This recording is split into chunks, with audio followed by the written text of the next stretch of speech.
Broadcasting from Ireland, featuring interviews with some of the biggest names in magic. Welcome to the Deceive Reality Podcast with your hosts, David Peace and Steve Spade.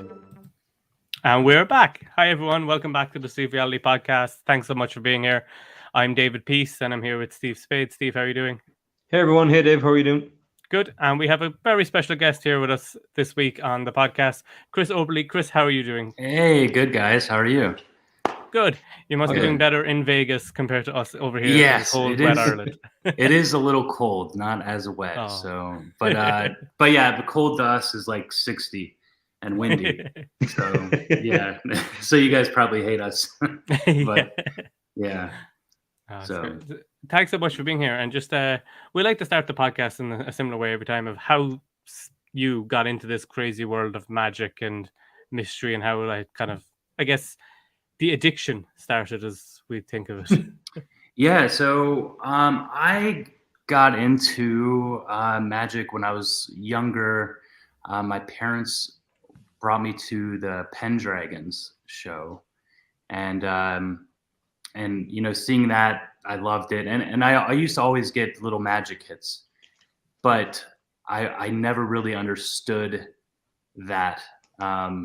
The concept of being young and everything, you know, but then, you know, David Blaine came on to TV and did a street magic special, and just seeing the reactions that he got on the street really made me want to be like him. And I wasn't popular. I was shy as a kid, and doing something that nobody else can do. And, you know, you go somewhere and you're the most interesting guy in the room. That's what made me want to do magic. And I mean, even now that I'm older, you know, going to a bar, I mean, I'm married now and have a kid, but back when I was single, it was great because I would go into a bar and there are guys that were much bigger than me and more successful than me. But if you could read somebody's mind or do something that they've never seen before, then you're one of the most interesting guys in that room. And that made me just love it. And I hated being fooled. And when we're doing magic, we do magic to people. I was talking about this the other day to somebody at the bar. You know, I was at the bar the other day and there was a guy that just didn't like being fooled. And he said, you know, you can't read my mind. There's no way you can read my mind. Tell me what I'm thinking and everything. And, you know, that's the kind of guy that doesn't like being fooled. But then you fool him. And even though he was your enemy in the beginning, he's like your best friend towards the end. Yeah. Yeah. You know, and it just, you know, it's an addiction. It really is. And when new things come out, you're like, man, how does that work? And you just have to get it. And yeah, it never stopped. And for a while, I mean, I haven't been working with any magic company in a while, but you know, that was, you know, I worked with Penguin and I've done stuff with Illusionist and worked for David Copperfield and you know, working for some of the greats like David. I mean, he does over 600 shows a year, and he Incredible. Lives and breathes magic. Like, I mean, he's one of the hardest working guys in the industry, and you learn a lot about work ethic and everything. So it's just, I mean, that's how I got into it. I mean, you know, seeing something from David to working for Murphy's and having people submit things and putting your touches on handlings and everything. I really enjoy that. And I miss it. I mean, I was doing magic at the bar the other day, and I mean, it's something that'll stay with me. I mean, it's nothing that's going to leave. Yeah, it can become like a kind of a creative outlet as well. You know, if you're coming up with effects and designing effects or changing effects or whatever it might be, sometimes you just need that. It's not about just the performing. It's about being creative and creating something new or different. Yeah. Right. Yeah. And it's I mean, I kind of want to get your guys' opinion on this as well. But when I go out somewhere and somebody wants to see magic, even if you don't have a deck of cards, you should be able to do magic with anything. You know, if you know, I always have magic on me. I mean, my wallet does magic. All you need is 2 napkins, you could do, the sponge balls or something with napkins. Or Gregory Wilson has a great DVD called On the Spot that just uses everyday objects, coins and pens and stuff. And that was great when that came out. And so yeah, I mean, that's just. I think you have to be able to be magic is the thing. Is like the cliche. So like for me, I've got my wedding ring. I can do ring thing. I can do like ring shoe finger, all that sort of stuff. My phone is full of apps. Yeah. My wallet. I got the Orphic wallet recently from Louis Laval in the 1914, and that's a great wallet. So it's like everything I have on me. If I'm going to have a wallet, it might as well be magic. If I have my phone, it might as well be magic. So it's exactly. I think that's a good way to kind of figure it out.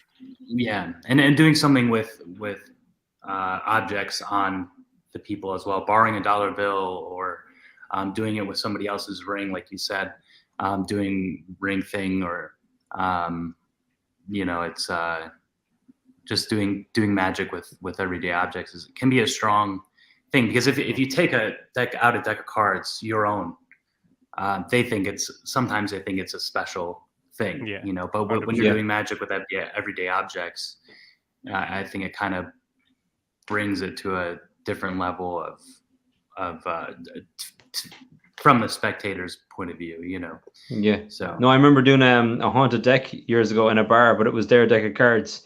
And years later, I came back. About 3 years later, I came back, and the deck of cards, because I put it in a wine glass when I was finished, and they put it up on behind the bar. When I went back in, it was still there. They were like, no one's touched it since that night. That's awesome. Yeah, that's awesome. And it just shows you the power of using someone else's object or whatever, and still creating a piece of magic. Yeah. And I mean, there's been times I've been at restaurants and like I've done fork bending, and they want me to sign the fork, and they'll just put it up on the. And I don't even know where it is. Like, I don't even know where I was, but I know it's somewhere out there. Or even if you do like card on ceiling, going somewhere and the card's still there, it's really cool. Because I think do that. Like I always talk to some people, it's something I still do, and I think it's great for people who are newer into magic, who want to be able to do magic at a moment's notice with borrowed stuff. It's just something as simple as a 5-object equivocate, where it's their borrowed objects, and you predict which one that you're going to end up with. And it's just like, if you can create people can be gathering around, people running, getting objects. Create a bit of a fuss. No, not this object. Go get that glass from that table over there. Yeah, it's a big spectacle, and then you just do a magician's choice. It's great. Yeah, that's awesome. Yeah, I love it, man. It's something that, like I said, like, I mean, it'll never leave you. I mean, there's been several times, especially working for magic companies, that I just kind of wanted to get out of it. And I tried, but it always comes back. There's always somebody that wants you to do a show, or you'll be out and somebody be like, man, that's crazy, I signed a card and you made that card appear in my wallet, even though it wasn't that way in their mind. It changed to doing a card to your wallet, but in their mind it changed, somehow went into my wallet, and even though it didn't happen that way, it's cool, and that makes you just not want to leave. That's what makes the legendary thing. He did this thing, and you're like, no one did that thing ever. Right, right, yeah. And that becomes a legend. Yeah. They always take. You're like, I just don't do that anymore. But right. Yeah, kind of brush it off. That was a one-time thing. Yeah. Just for you. It was just for you, man. Right. Yeah. I think I found it was an addiction for me when I was sitting in the cinema watching a movie, and I caught myself doing French drops with popcorn and pretending to eat them just to entertain myself. And I was like, at this point, I'm not even performing for other people. Yeah, it's just for me. Yeah, I mean, there's a lot of like situational times too. Like, I mean, when I was younger, I would do a lot more crazy things that I normally wouldn't do now. Like, I would do like string through stomach, where you actually, like the way that Blaine did it, where you actually thread your stomach. I'd be at a bar, if they had popcorn, I would take a kernel and put it in my eye and do that. And, I mean, it depends how much I've had to drink if I would do it now. but yeah, it's like the other day I was at the bar, and there was a girl there that wanted to be my assistant. and it was a big group of people. And there was a guy there that I knew that lives down the street from me, and he wanted me to do magic to his friends. So we went down to the store and got a deck of cards, and I did some magic, and everybody was freaking out. The cooks came out front, and they were screaming, and then I went back to do my thing with my friend. And when I left, the girl, I wanted to say bye to the girl, so she was drinking wine. And I said, hey, I'm leaving. Just that, it was nice meeting you guys. You should finish your wine. And she finished her wine, and I just grabbed the wine glass and I just bit it and started eating the glass, and I just gave it back to her for no reason at all. But the reaction was great, in that moment, and that's something that normally I wouldn't do, but it was at that time, it sounded like a great idea. And then you leave and go straight to the emergency room. Right, yeah. They're about stitched back up. And then for 2 days, like my mouth is crunching because I still have glass in it, So we all have those. I think they're like is it Crocodile Dundee or Lightning Jack, that Paul Hogan movie where he eats the cigar and then he just turns around and he's like, "'Cause I'm too good" or whatever, and he walks off. And then he's like, right. And he's we've all done that. We've all burnt ourselves with something or done something, and you just have to play it off and walk away.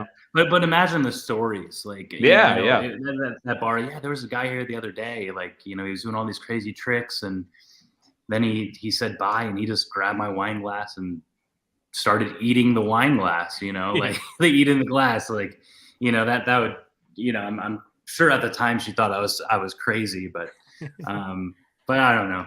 My wife actually bought me something for Christmas. She got me the Rex Ignis from Card Shark they have with Power Labs, because I used to just do that. Like I'd be like, let's see who can hold their hand over candle for the longest, and I'd like have my hand over until the candle went out, and I'd have like burns on the center of my hand, but they'd go away in a day. So I'm like, that's fine. But she was like, just do it this way from now on. Right. Yeah, that's awesome. You don't need to burn yourself. But this actually brings up one of the questions that was asked in. Emma was about, what is your EDC, which is like everyday carry. Acronyms are taking over magic at the moment. Yeah. But so what would be your like everyday carry? You said you have a magic wallet and stuff, but you carry so I don't have my wallet on me. I forget I even forget what it's called, but it has it's a multi it's like a Cardo wallet, but also a Peak.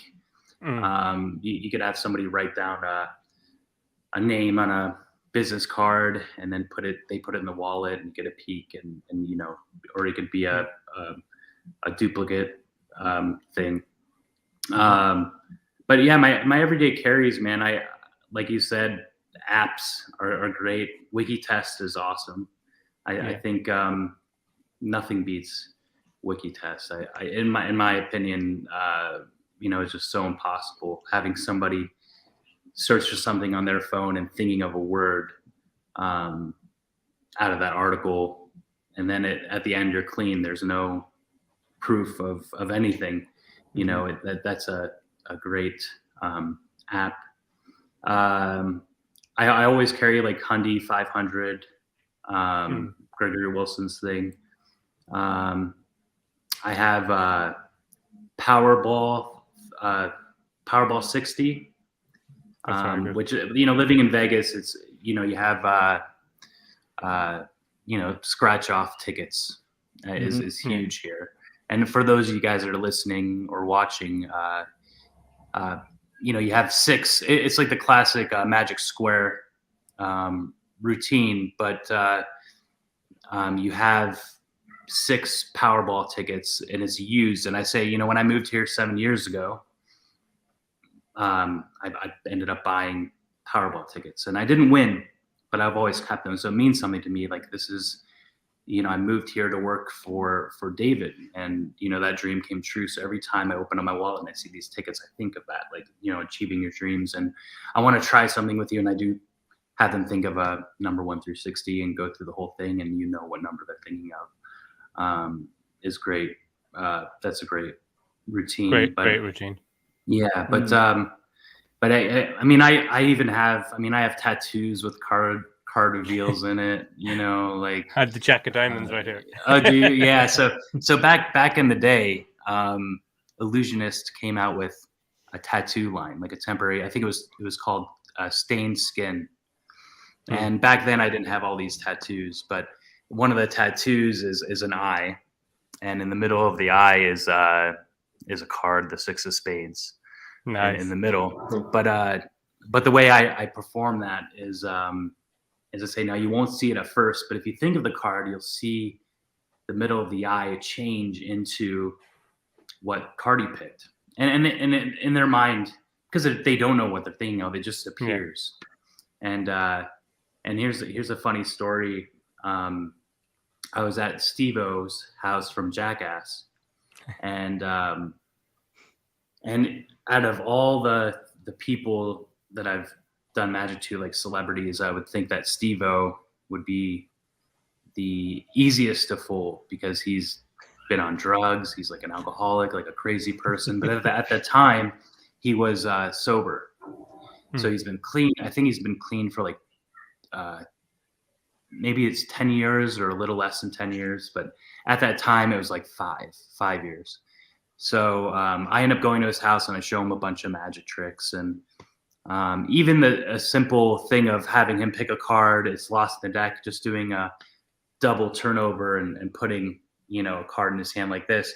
He knows, like, obviously you switched it, like obviously you flipped over 2 cards and stuff. So like he knew, but he enjoyed it, he appreciated it. But I gave him the deck and he mixed it up, and I could see at the corner of my eye that he picked the 6 of spades. So it was perfect and completely fair to him. And I was like, okay, take that card, put it in the middle, shuffle it. And I did this whole thing to him. And I was like, you won't see it at first, but if you think of your card, it'll just appear. And he like started screaming, and he's like, what the hell?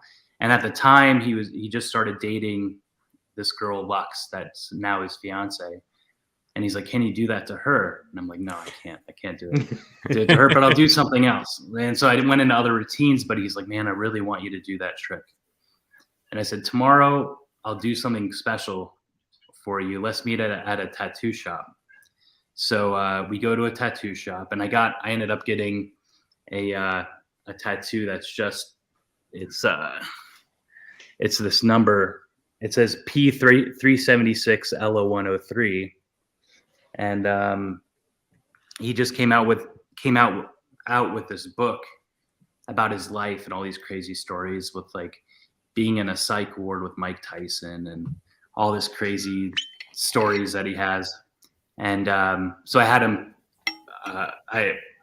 we recorded it, but I said, this is the book you just came out with about your life, and it just came out, and there's thousands of words in this book, and I want you to I had a business card with like a little cutout, and I had him pick a word, and obviously it was a force word, and the word was inspiring.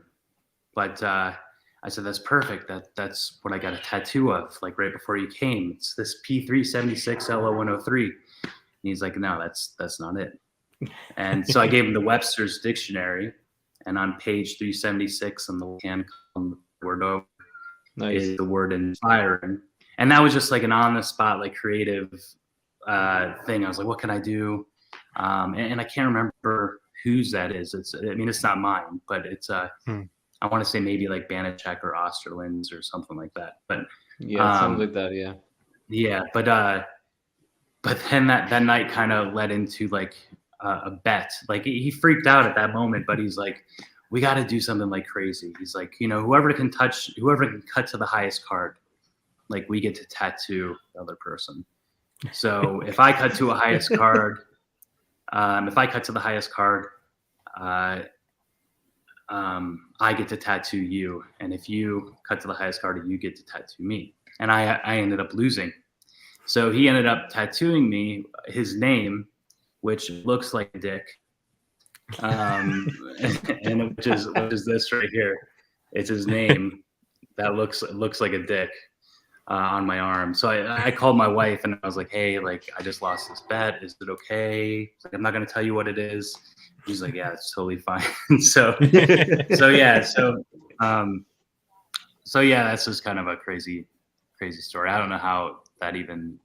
I would have put a breather crimp in. What was that? I'd be like, I would have breather crimped a card. I know. Like, I know. Cut to an ace. I win. Thank you. But I wouldn't have. I don't know. It's all about memories. You know, it's. I mean, how many?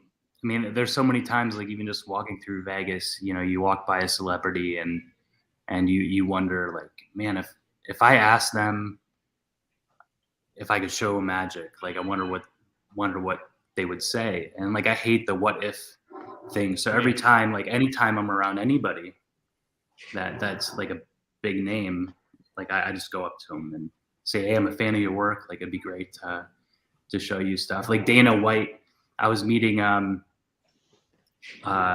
there's a coin guy here in Vegas, and I was meeting him for the first time at the bar, and in comes Dana White, the president of UFC, with like his entourage of like huge guys and stuff. And everybody's like, oh my gosh, that's Dana White. But nobody was going up to talk to him. And so I go in the bathroom and one of the guys were in there and I'm like, are you here with Dana? And he's like, yeah. And I was like, oh, I was going to come up to you guys because I'm a magician. I wanted to entertain you guys, but I didn't want to bother you. And he was like, yeah, just come up and show us some stuff. We'd love to see it. And I did just an ambitious card routine, and Dana tipped me like $300 for just like 2-minute ambitious card, and I gave him my card and stuff. But it's all about those memories of creating things, for people and yourself and stuff. It's cool. I mean, the way you're, with the tattoo, how far a magician will actually go to impress, or how far. I mean? It's like, it always reminds you like the Max Malini stories from years ago, where these incredible things happen because they were set in course years in advance and all this kind of stuff. And it is true. We've all gone to lengths for tricks where people are like, that can't be a method. There's no way he did that because that's not normal. You know what I mean? So so that level of kind of like passion and drive into your magic, I think only kind of true magicians, like the guy at the bar that does one trick is not going to go to that effort. Right. Right. Yeah. And and another thing is, like, people, when they think of magic and they think of that time when you did a trick, half the time they think it's even more impossible than it is. So they'll tell their friends like what happened, and it'll change just a little bit. It'll be even more impossible than it really is. Like the whole the card went to my wallet type thing. So people don't want their friend to figure it out and be like, oh, he just did that, so they have to like they clean it up for you, which is the best. Which is great. Ask for. yeah It's so good. One of the things that you were like known for, as you were saying, was working with a lot of different magic companies. And I think for a lot of like people who want to have a career in magic, they think it's like it has to be a performer performing all the time, or like creating a trick every month to try and make a living. Do you have any advice for someone who would be like looking to kind of maybe get into working just like on staff at a Murphy's or an illusionist or something like that?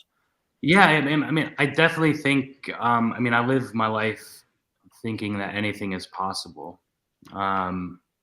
So if somebody's, when somebody would come to me when I was working for Murphy's and they wanted to create a trick, an effect, and have it released, I always ask them, why are you in it? Are you in it to look like a rock star and be known for your performances? When I would watch illusionist videos or penguin videos, they would make him look like a rock star, like a famous person, and you would look up to Eric Jones, and when you would meet him in person, you're like, oh my gosh, it's Eric Jones, or that's whoever.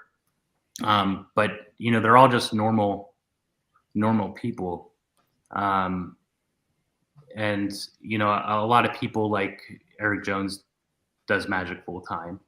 I never did magic full time, but I ended up going into the career route of working for Murphy's or Penguin and everything. But, I think the magic community is such a small community. You could reach out to me or reach out to Eric or, whoever in the magic community that's known, and, ask them for advice. Like, hey, I just created this effect, and I would love to release it through a magic company. What do you think? And Daniel Garcia would come up with 100, 500 ideas, and there would only be like 2 good ideas out of that. Daniel's one of the most creative people, so maybe he has 50 good ideas out of 100. but a lot of people, a lot of kids that are creating magic that aren't familiar with what's out in the magic industry. A lot of things have been done before, or it might be a little different. The explanation might be the same, how it's done might be the same, but it might just be a different presentation. Yeah. But I think magic nowadays is kind of, old ideas are old ways of doing things, or creating new ways, new routines of doing different things. But I think,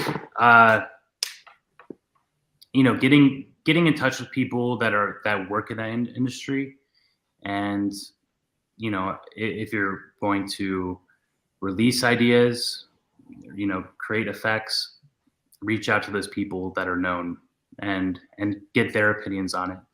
Don't be offended if it's already out, or they say that's. I've always said that's a great idea, but this has been done before. I never put anybody down, because I think that we can learn from everybody. But if you want to do video, go out with your friend and create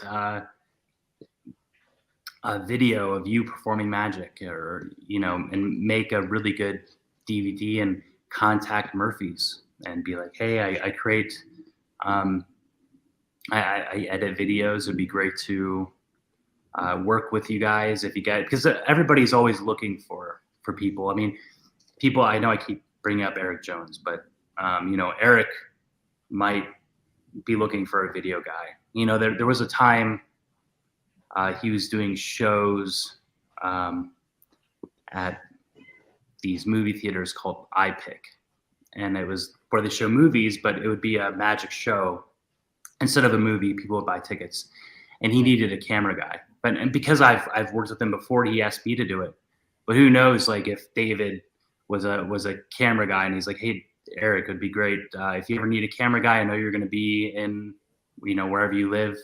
It'd be great to shoot you performing live. Let's go out and shoot some stuff. Guys are always looking for footage. I would love if somebody contacted me and I went out and I had a camera guy walking around with me, and I go around Vegas and get footage. And I know, Steve, you perform a lot. It'd be great if you had a camera guy. Years ago I used to do a lot of nightclubs and stuff, and it was a guy, Johnny Danger Deadly.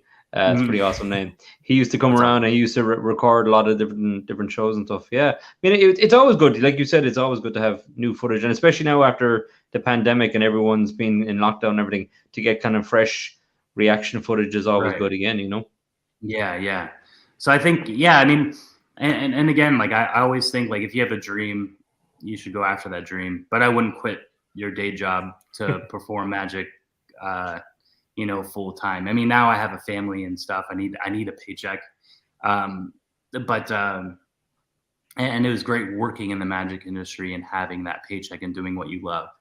But there's also a lot of drama in the magic industry that a lot of people don't know. Drama? There's no way, drama. Really? So but yeah, it just kind of gets old, and I mean, it looks fun, but and it is fun. It really is fun. I think there's more fun times than not, and you get to meet a lot of people too. But yeah, I definitely think, with that question, I think, if you want to do something and work for Vanishing Ink or Murphy's, Vanishing Ink is hiring somebody to work their warehouse, and they just posted something on their social media. They're willing to fly somebody out and pay for your moving expenses, and you get to be around magic. You get to get free magic. You get to hang out with Andy when he's in town, and Josh J and Kyle Littleton and all these magicians, and go to Magi Fest and stuff. And I mean, that's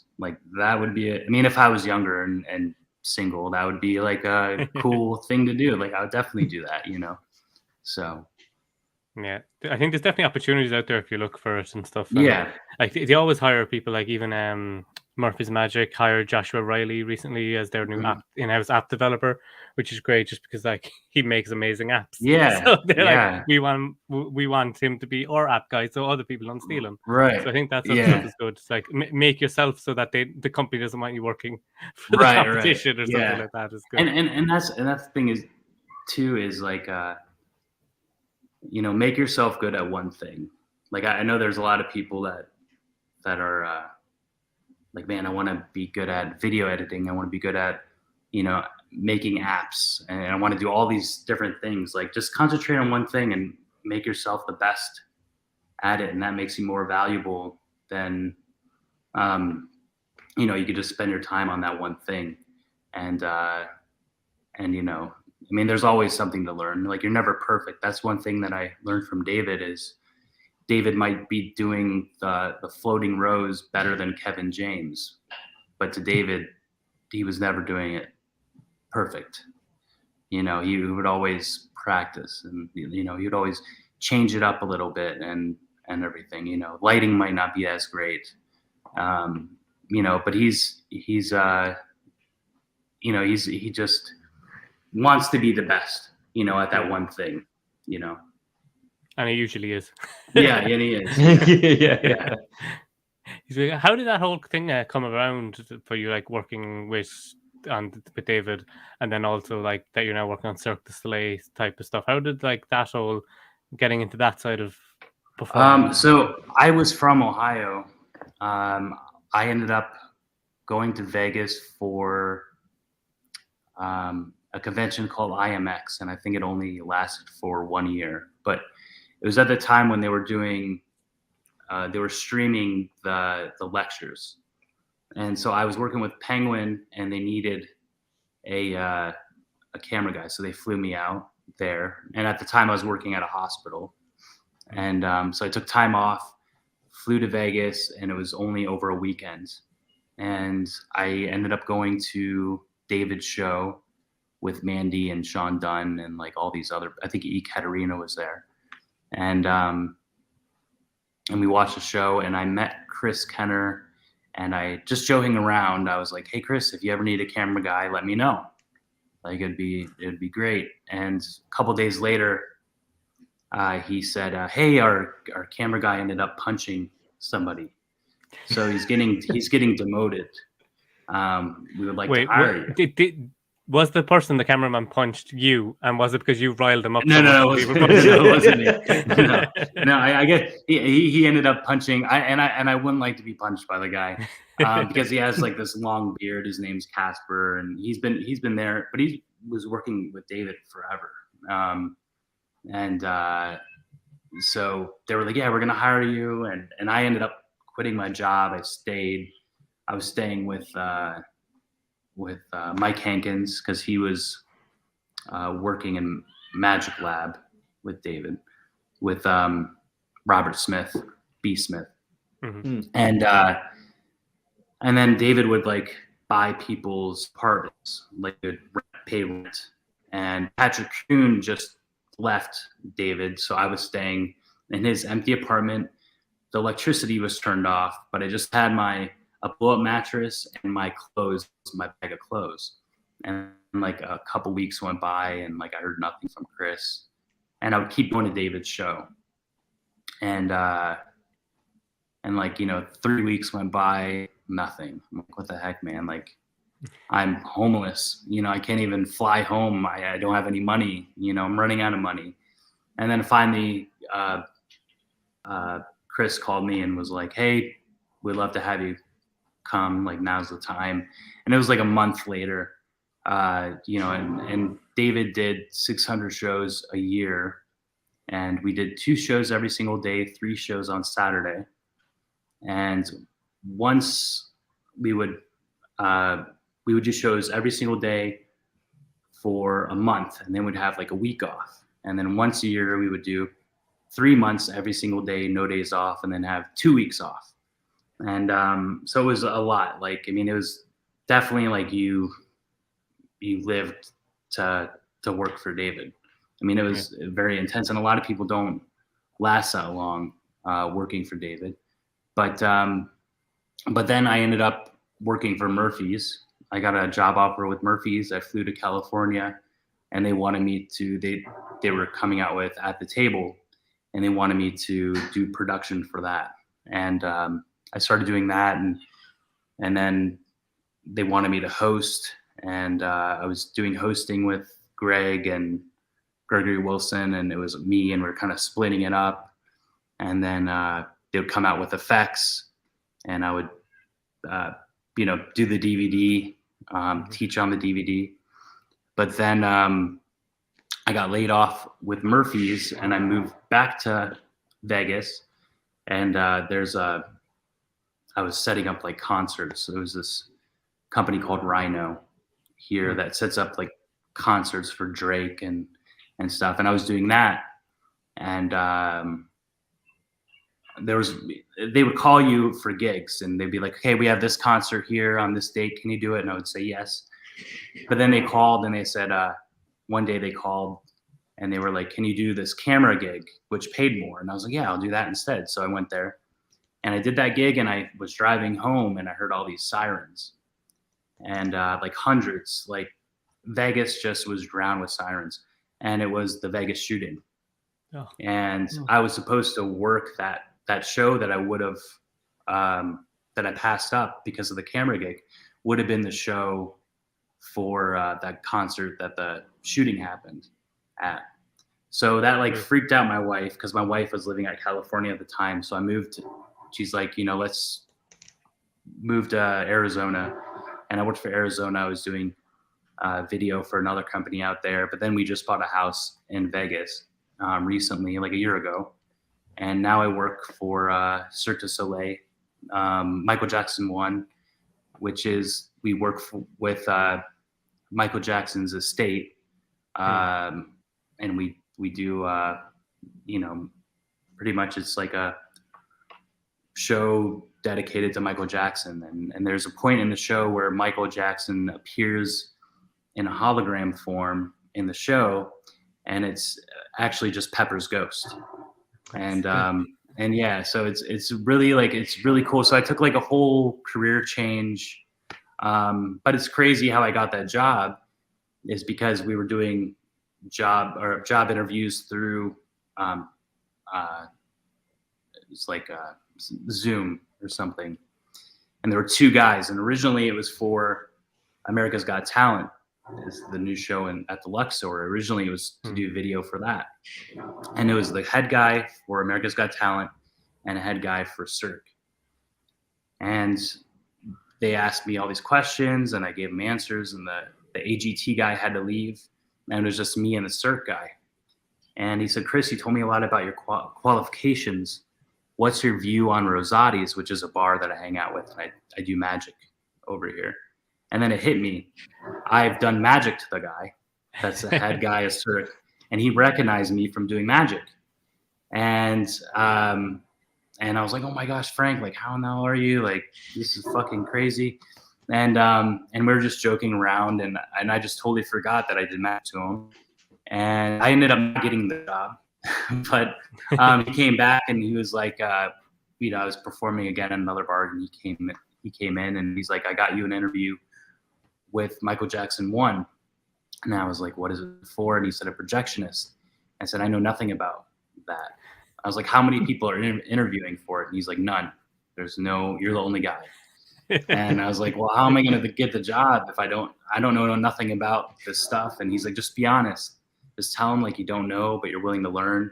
And they ended up hiring me, and it's, the best job ever. And it's a great show. Like, if you guys like Michael Jackson, it's like the moment you walk into the showroom, that's when the show begins. Like, you're bombarded with paparazzi. There's people taking your pictures.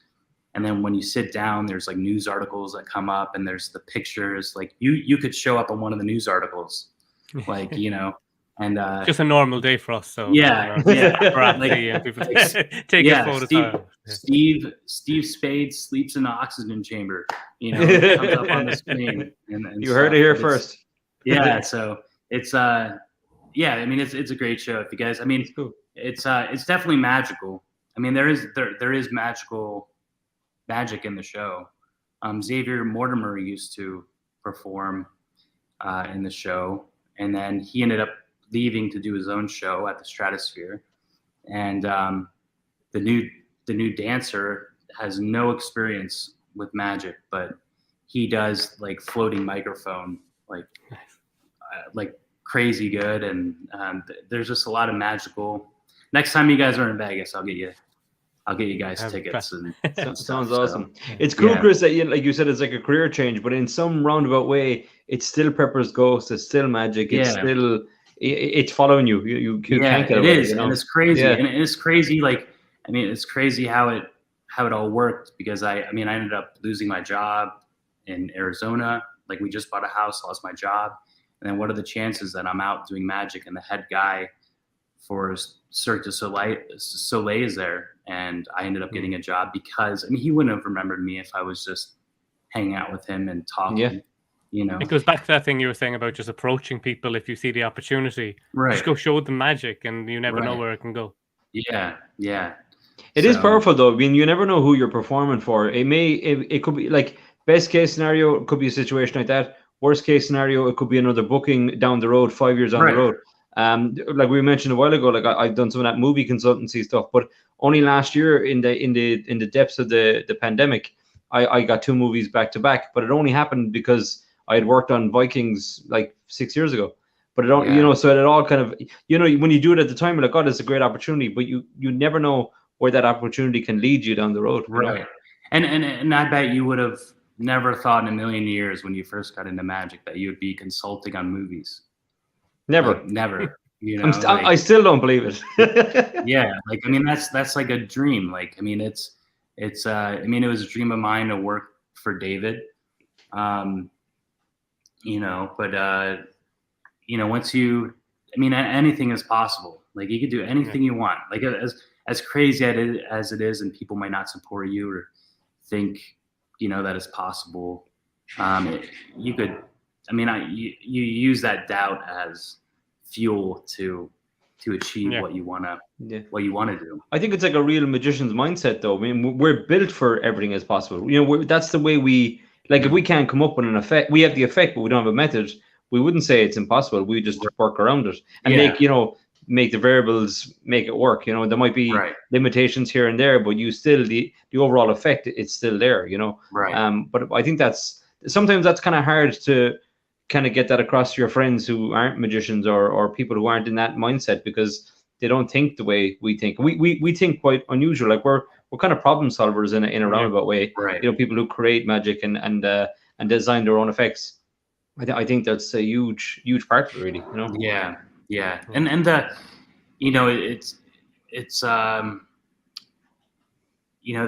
there was a guy at the bar the other day that said that I couldn't fool him and read his mind and stuff. And then I ended up winning him at the end, and I ended up doing Winky Test to him. And he wanted me to do it again. And I said, if you would have known how it was done, it would ruin it. Because this is what I would explain to him. I would say, when we're a child and we hear about Santa or, the Tooth Fairy, those magical things as a kid, like that childlike wonder that we had, when that's ruined, we don't have that anymore as adults. So this is the closest thing to childlike wonder that we can have. And I asked him, I was like, do you want to ruin that wonder? And he's like, no. Like, as bad as he wanted to know how it was done. I mean, even just walking backstage to David's show, like I had to sign this NDA. But as excited as I was, like, oh my gosh, like I used to see this as a kid, and now I know how it's done. It's like such a disappointment. And I think I think as when new magic comes out, we want something to be so real and then we find out how it's done, and we're like, oh, really? Like that's how it's done? Two magnets and an elastic band. Yeah, right. Yeah. It is a roller coaster. Like you open you have it built up in your head as this impossible thing. It's also, this is the trick that's going to make you famous as well. Always, Right. This is always the one you're going to show this to people, and they're going to just give you a TV show. And then you open the box, and you're like, oh. Crap. Yeah. And then it's like 5 minutes later, you're like, actually, no, this is fucking cool.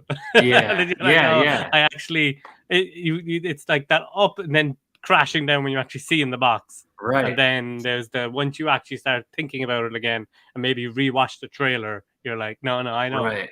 I know why I bought this, and it does work. It's the price you pay though to be a magician. The knowledge that you teach yourself, and you get taught by your mentor or whatever it is. All that knowledge is the price you pay, because once that happens and you have all the knowledge, it's very hard to get fooled again. And I think we're all kind of chasing to get fooled, trying to find that thing, that because we're trying to find the feeling that like a layperson would have who hasn't seen anything. Right. But your knowledge, but sometimes it can work the other way, where it's so simple and direct, the method or whatever, but your knowledge is against you. You're like, oh, but I could do it this way, and I could do it this way, and I could do it this way. And then you're further and further from the method. Yeah. Simple is best, I think, because even there was a bit. I was listening to the Magic podcast with Craig Petty and Lloyd Barnes. So it was out, and they were talking about a study that was done on what is the best force, and they found that the crisscross force, people found them most fair.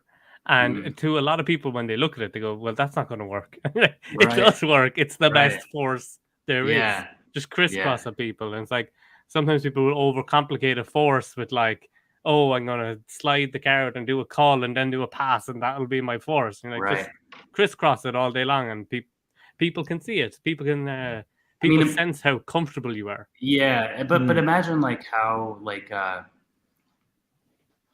as magicians creating a magic effect, when they release it, the goal is to fool magicians. But we're not, our job isn't to fool magicians. We don't perform for magicians. We perform for laymen. Yeah. So if you put out a video on it's using a gimmick, but you do the crisscross force, as a magician watching that, okay, that's the force right there.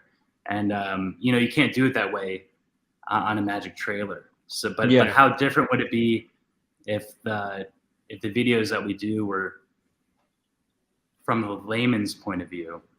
We just can't do that. Like we have to fool magicians, and that's how we sell, because we're fooling magicians, and makes it so much more impossible. It's like a weird thing to think about, because the thing that we're buying isn't to perform for magicians; it's to perform for laymen. Yeah, you know. But I guess annoyed with the trailer being like. But I guess the view is But I guess the view is like, obviously if it fools magicians, it's going to fool a layman. But it's just a weird concept that isn't. Well, I suppose you're buying secrets. I mean, like the gimmick could be worth whatever, but it's a secret behind it. That's what's making it $100, $200, or whatever it might be. So the whole industry is based on secrets, which is kind of crazy in itself, that you're buying. You're just buying someone else's idea, really, just a concept. Right. Yeah, it's strange. But like, I'm going to tell you a secret, but I can't tell you what it is. Yeah, I can't tell you what it is. Yeah. Yeah, but I can sell it to you. Right. For $200. $200. And music isn't like that. Like there's nothing that's like that. There's nothing out that like that in the world. I don't think. A lot of that is getting, obviously coming from the side of editing and doing videos and stuff as well, though. A lot of that, like more and more honest trailers are starting to come back. I mean, there was a time where it was ridiculous. Like you're like, that's not the trick that we're getting whatsoever. Yeah. Four phases of like a spectator picks a card, and then you're like, well, actually they deal the card into two piles, and they pick it up, and there's a magician's choice there, and then they deal again. 10 minutes later, they have chosen a card. Right. What the hell was that? That's not that thing in the trailer. But I think like a lot of stuff as well, when it's like the most expensive stuff that's out at the moment, where it's like, I have seen things even in some of Illusionist Soul stuff, where they know you need their gimmick to buy the stuff. they'll just give the instructional video, or even the new watch. Eric Jones was in the trailer for their new watch. They just show how the watch works in the trailer, because they're like, you're not going to make this. Yeah, so, like, there's no way. Yeah, Hal Miranda does that a lot with his stuff. I mean, but his stuff's so crazy. Like, you don't stand mechanical. the chance. Yeah, nobody, like, you can't, there's no way you can make that kind of stuff. I'm going to go to Kmart and make one of those. No, you're fucking not. yeah. I even find out with simple gimmicks. They're like, oh, you can buy the download for $10, or you can buy it with the gimmick made for $30. And I'm like, 30, thanks. I'll take the gimmick made, because I suck at DIY. I've tried making gimmicks before and they just fall apart, or I can't do it. People like Yigal Masika, like his loops. Like, I mean, what, it's like $2 per loop, like something $10 like that, a pack or something. Yeah. And I mean, that probably costs him 2 cents or 5 cents to have people make. So like the amount of money he's making, and he's living up in Hollywood Hills and like this huge and a nice house up by all these famous people. And he's set for life because nobody wants to tie their own loops. I tried it before. It was it's hard. Everyone's tried it. Yeah. So, I remember it was years ago. I think it was one of the first things I actually bought was Box Monster by Nate Franzo, and you had to make your own loops and that. And I was like, just like sitting on the floor with invisible elastic thread. Yeah. Just like, no, have like I'm a thinking piece of I've tied a knot, it. but I haven't. Yeah. I remember that came out through Illusionist. Yeah. That was a great trick, actually. I used to do that a lot. One thing actually we got in a question as well with James is, what's the best trick you've seen recently? Is there anything that you've seen recently, like a release or even something you saw yourself that just like blew you away? That's a hard one, because I haven't really kept up to date with a lot of the new things coming out. I know there's a thing with Craig Petty that is coming out through Murphy's. Yeah, that he showed us that. We had him on the podcast a couple of weeks ago, and he showed us the trailer. It broke my brain. I don't understand. It's like that. I think that's out on Friday, but that that fucked me up. Yeah. It's literally all I've been thinking about. And I'm like, I have my credit card ready to go. It's exactly like you mentioned as well, though, Chris and Dave. You were just saying that, like, it's the trick that it's the next trick. It's the that's the one that's going to fool everyone. But that like 90% of your set right now will fool lay people all day, every day. Yeah.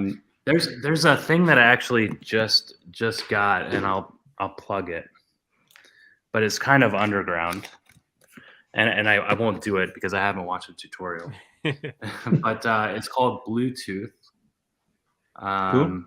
And so it's I saw a magician do it online, and so he has a card selected, and it's returned to the deck, and you pretty much you could balance the deck up against like a glass or something, and all of a sudden the card shoots out of the deck, and you could like catch it or just have it fall and stuff. But it's a super clever card gimmick that would I think people would that. But yeah, it's called Bluetooth. Another thing was that really fooled me was Sean Fields came out, and I forget what this is called. I have it upstairs, but you have somebody think of a celebrity, and obviously it's forced. But you take a match, you have a matchbook, and you burn the matches. And you have somebody turn on their phone, the light of their phone, and you're up against a wall. And you burn the matches, and they're shining their phone against the burnt matchbook, and they could see the celebrity as a shadow. So if it's like Elvis, it's like awesome up against the wall, and it looks just like Elvis, but it's burnt into your matchbook. And it's by Sean Fields. Like if you go to Sean's website, and it was was released a long time ago. But yeah, I mean, even like Nicholas Lawrence always comes out with something that's crazy. Yeah. he always blows my mind with stuff, and Kalen as well. Kalen,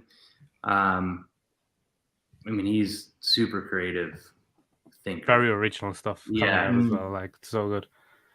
Yes, absolutely. Some mad stuff. Because then the other question we'd sent in was from Paul. Do you have any tips on creating your own magic, or I guess like just putting your spin on tricks? On stuff? Yeah.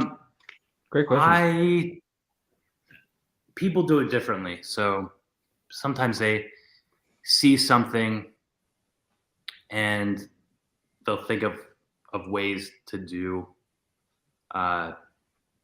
They'll create a routine around that gimmick or whatever they see. If they see if they're at the store and they see something and they're like, oh, I could do that with this. There was one time, I know I'm a little scatterbrained, but there was a thing at this store. It was like a blackboard, and you could write on it, and it would come up and it would look like it was written in like pen or something. But then you hit a button and it would just clear off. So I was thinking like, oh, that'd be awesome. And it wasn't even, it was used for kids. Yeah. It was like a little board that kids write on, and they could draw like a house or something and clear it. And it's like electronic, but it didn't look electronic. It just looked like a chalkboard or something.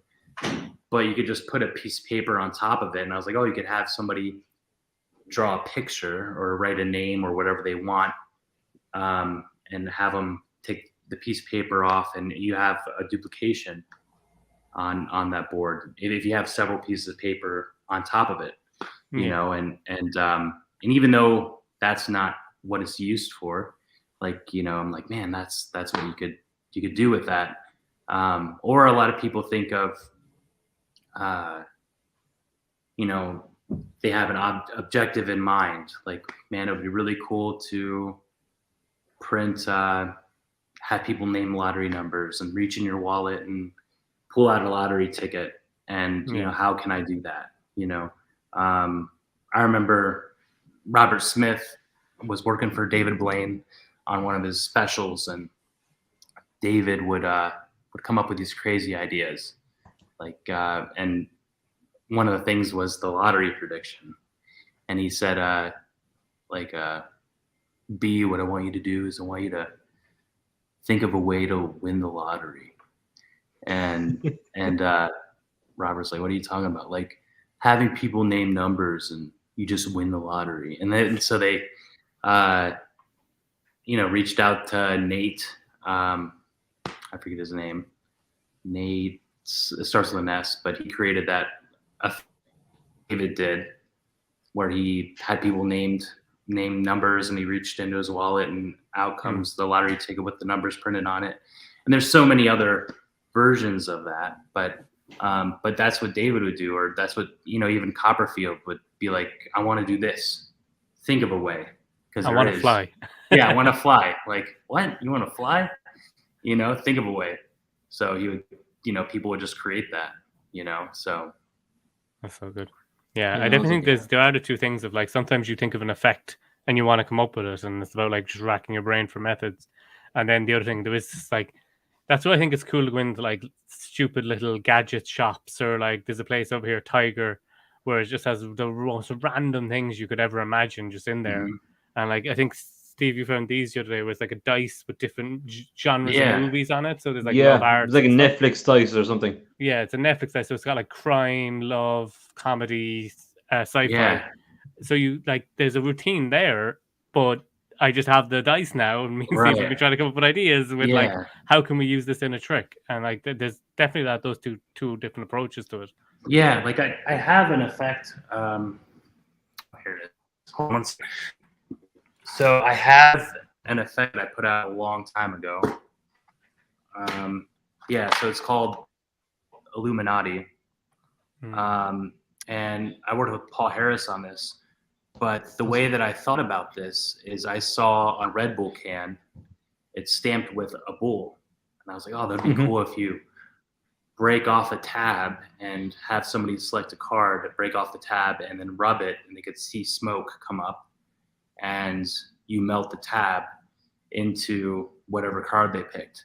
So like all the tabs are handmade, but you can also like use it for like blister, doing blister stuff and everything. But all these tabs are like handmade, so you could like load it onto the can itself with this like this is just supposed to be a heart. So they load it, and you could pretend like you're breaking it off, or you could like have it, palm like this and break that, snap it off. Yeah, and then pull it out like that and stuff. But there's like there's like great organic raw kind of like you're talking about, just pick up everyday object and do this thing with it. It's crazy. So this is like the 8 of hearts. I love that it's not perfect as well, that it's almost believable, It's like it's just on that line. It off. And you could like there's this stuff that you could buy at these little strips that you burn, and you get this little liquid on your finger, and if you rub your fingers together, it's real smoke. It's not like that gooey stuff, but it's like real smoke and stuff. So have that, and then make it more believable when you rub it, and they see smoke, and they think it's melting and stuff. But that's how I created that Illuminati effect, is I just saw one thing, like the bull stamped into a can, and this was born. What can I do doing that and stuff? So that's very cool.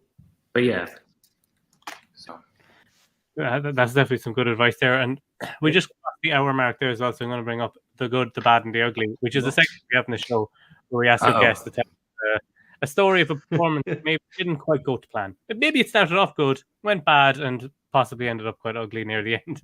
Does any story jump into your mind when you hear about it? Yes, I do, because I was at the bar, and the person that I did this to was at the bar the other day. So I've done this before. I'll bring that story up, but I'll go back into how powerful magic can be. So who's the guy that Wayne Houchin came out with an effect called do you guys remember, like when you grab their arm, or somebody grabs your arm and you rub it? Stigmata. Yeah, Stigmata. So I'm doing Stigmata just came out, and I was at a party, and I had them. I say, write down a name, and this could be a close friend, a family member, or somebody that's passed away. And I could tell just by the way they're reacting that they're writing somebody down that's passed away. But they folded it, and I gave it back to him, and or I ripped it up, I think, gave it back to him, and I have him hold him onto my arm. And then this is back a while ago. That effect came out a long time ago. And I remember Blaine. Do you guys remember like when Blaine did magic to a girl? It was on like the dock by the ocean. And he said, think of a name. And he said the girl, or he put his hand on the girl's heart and said the name. And then he said, don't worry, he's here with you. And you don't know if the guy's passed away or not. But it was such a powerful moment. So back to me doing this trick. I thought that was a great idea to do at the time.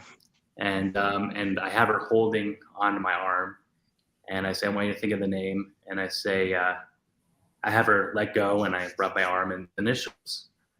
And her eyes start watering. And then I put my hand on her heart, and I say, don't worry, so-and-so is going to, he is with you. And I guess like 2 days prior, the person passed away. And she swore that I could speak to the person that's passed away. So for years, I didn't perform it that way until last week.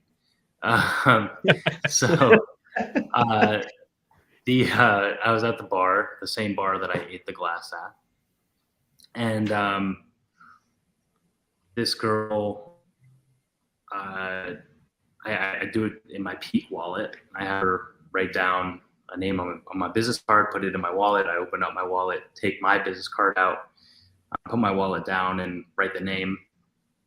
And somehow I nailed that it was a family member that passed away. Ended up that the lady was pregnant and lost the baby, and that's what the baby's name would have been. And I felt so bad. She was crying, and she's like, "How did you know that? Like, nobody knows. Like, that was my baby, and my baby would have been this old." And then I ended up, like, a few weeks later, I came back to that bar, and she was there, and she was a little tipsy, and she's like, "This guy's a fucking asshole.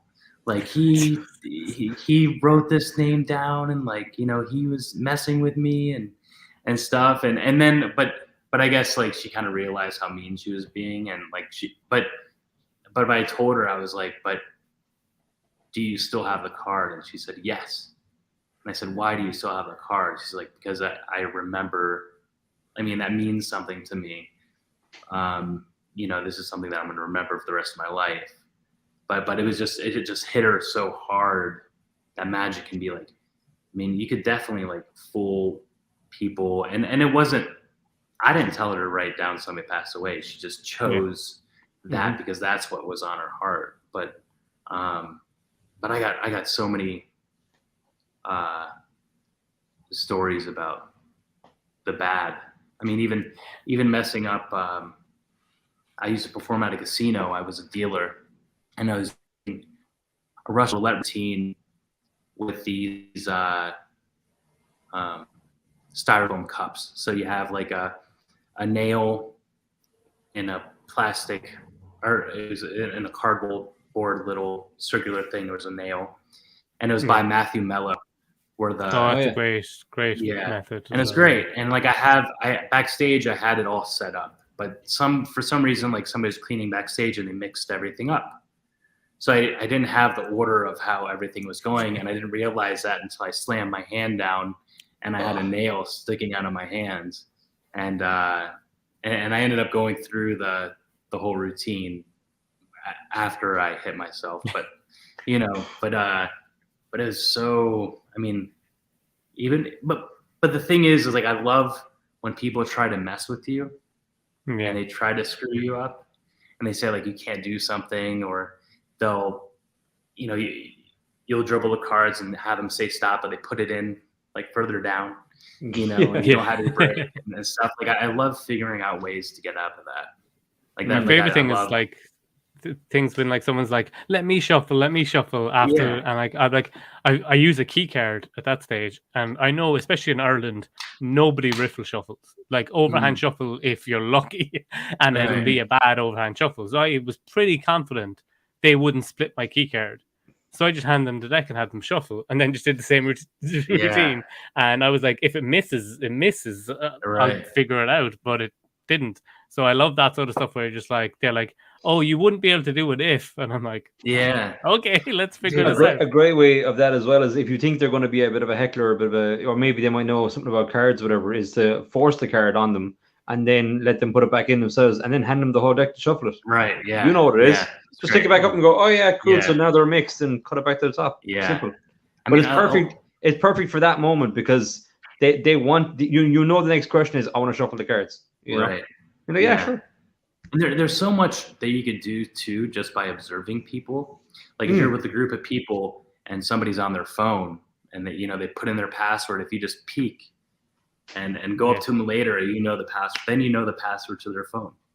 Or just hearing conversations, like they're talking about their dog is sick and they had to bring him to the vet or something. Like, you know, these little bits and pieces on how to do, you know, mentalism, on telling them things that they don't even know, and everything. Even, I mean, there's been times, like, I would go up to this girl and she had a tattoo. She had a bunch of tattoos, but one tattoo that stood out was she had a number 7 on her tattoo. So I had her select a card, I controlled it, and I put 7 cards on top. I just passed 6 cards on top of her 7, or on top of the card that she selected, and I just placed it down on the table. And I said, name a number 1 through 52, and she named 7. Like, how impossible is that? Like, you know, I mean, even if she didn't name 7, I would just go into something else. But what are the chances, you know, there's so much that you could do just by observing people. You know, you can do things that are so impossible. There was a line I had before. It was a college gig, and a girl was on stage with me, and I was like, just draw something like a symbol or a shape or something that means something to you. And usually, if you have that kind of wording, it can be a tattoo either that they have or that they're going to get. Mm-hmm. So she drew like a yin yang, and I saw it. I got the peek, and when we're done, when I'm starting to reveal it and draw it back, and I'm like, oh, this is weird. This is like a tattoo that you either have or you're going to get soon, I think. And she goes, yeah, I have it, and whatever. And I kept on drawing or whatever. And then just as like an offbeat, because she knew that I knew at this stage that she had it too, and everyone else knew that I had it. But then I was just like, yeah, but don't worry, I won't tell them where it is. But it got, awesome. It got a massive reaction, and then I just revealed what it was. That's awesome. With the pad.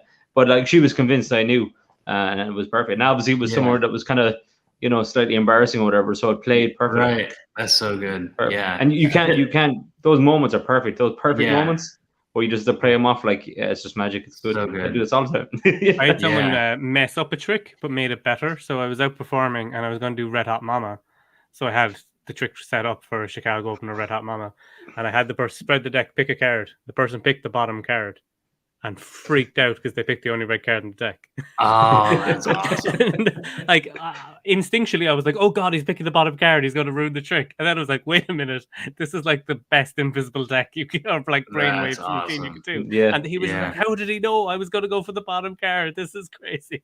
Yeah. This is something that you guys need to try if you haven't tried before. But Robert Smith showed me this, and it gets a great reaction. Having somebody select a card that's sitting in a seat at a bar that has no hole in the back.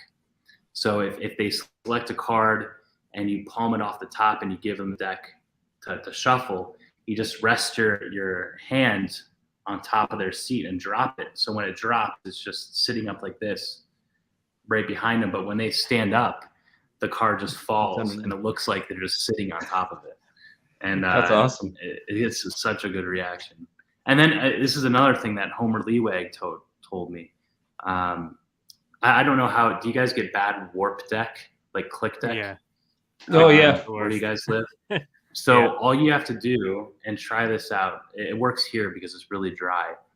But do a Pharaoh shuffle and push it halfway, and then ribbon spread the cards on the floor, and then it'll get that warp out of the whole entire deck. You won't have to click it anymore. I hate that click deck thing. You're like, what's this about? Needs to push it the other way to spread. Yeah, I hate when it happens halfway through a gig and you're like coming up to like the top table at a wedding, or like the CEO was booked you and now your deck is clicking. It's just like, oh God. If I have a second deck with me, that's like moment of that. That's like the gods saying it's time to do a card through a window. Yeah, you're right. Yeah. It's so good. 100%. Definitely ordered. So I think we've gone well over the hour, so we just like to say thank you to Chris and for coming on, because we really appreciate you spending time with us and sharing stories.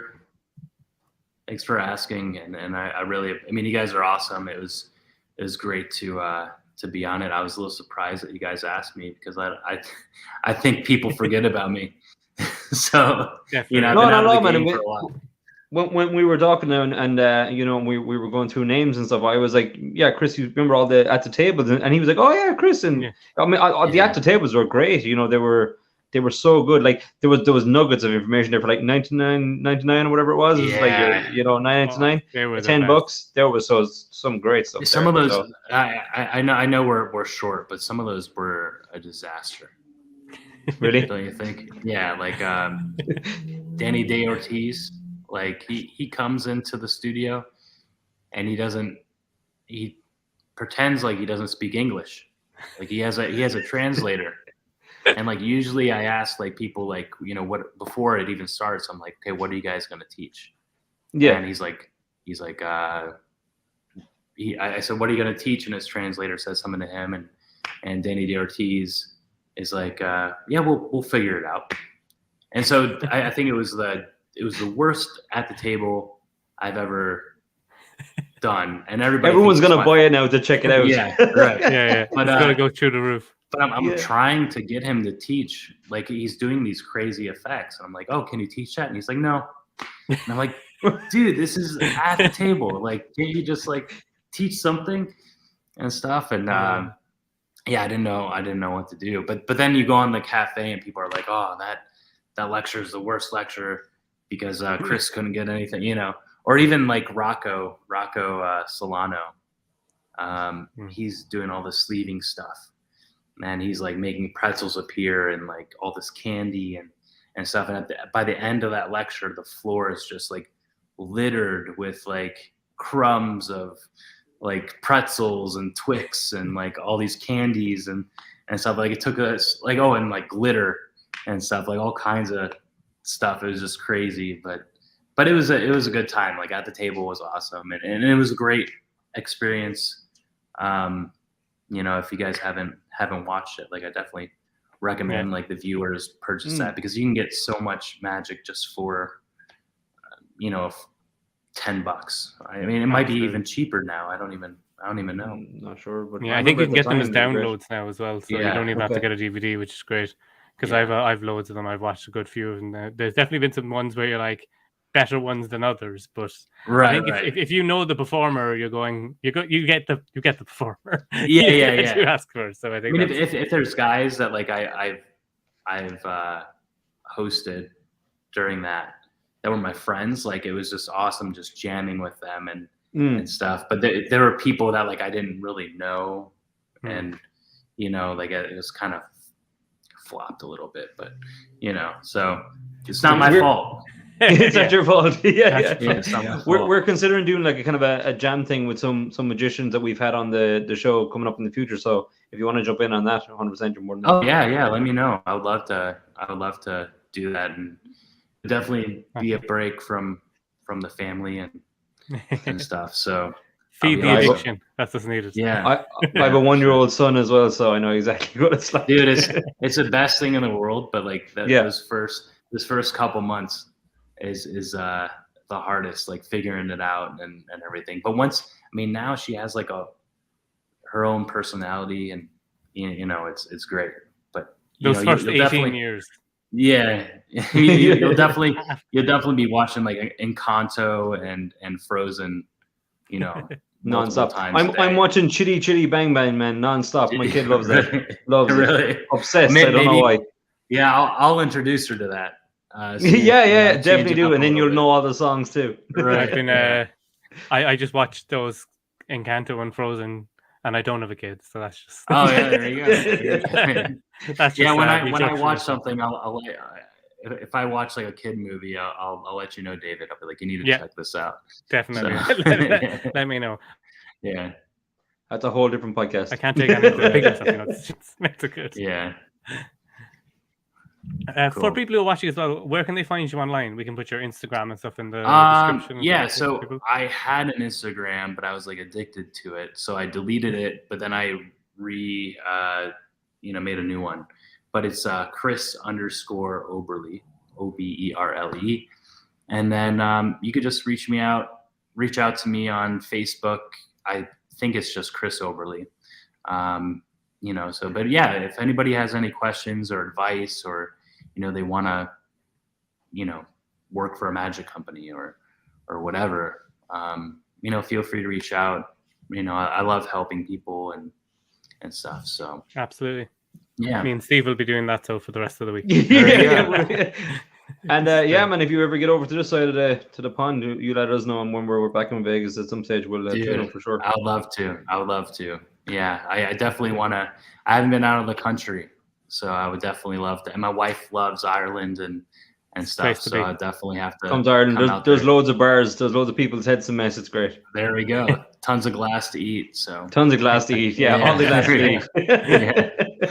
So awesome, guys. Well, thank you so much for having me. No problem. We'll talk to everyone again soon. If you're watching this, make sure you hit subscribe on YouTube, Spotify, iTunes. The audio version is like blowing up. The YouTube one is staying stagnant, but audio is blowing up, which is really appreciate everyone. So if you can really hit follow there, we'd really appreciate it. And thanks so much. We'll be back again next week, where it'll just be a bit of a different episode, but we'll see you all then. Thanks, guys. Talk to you there. Thanks, everyone.